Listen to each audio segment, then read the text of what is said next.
বৃষ্টি বৃষ্টি আর বৃষ্টি, আর ভালো লাগছে না। শুভ সন্ধ্যা বন্ধুরা, আমি অপর্ণা আর আমার পেজে তোমাদের সবাইকে স্বাগত। তো কেমন আছে সবাই? আশা করছি ভালো আছে, আর আমিও খুব ভালো আছি।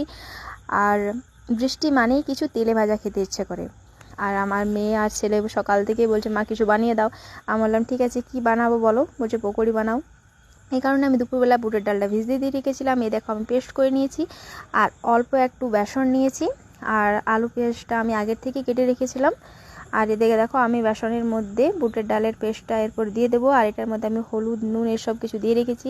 আর বুটের ডালটা পুরোটা পেস্ট করা যাবে না, একটু দানা দানা রাখতে হবে, কারণ একটু দানা দানা থাকলে ওটাতে ক্রাঞ্চি, অনেক বেশি ক্রাঞ্চি হয় কিন্তু পকোড়িটা, হ্যাঁ অনেক সুন্দর হয়।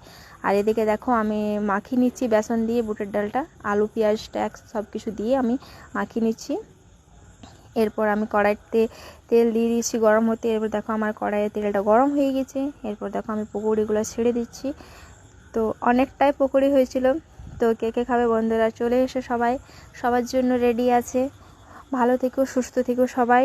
শুভ সন্ধ্যার অনেক অনেক শুভেচ্ছা রইল সবাইকে। আর আমার ভিডিওটা এতক্ষণ দেখার জন্য অসংখ্য অসংখ্য ধন্যবাদ সবাইকে।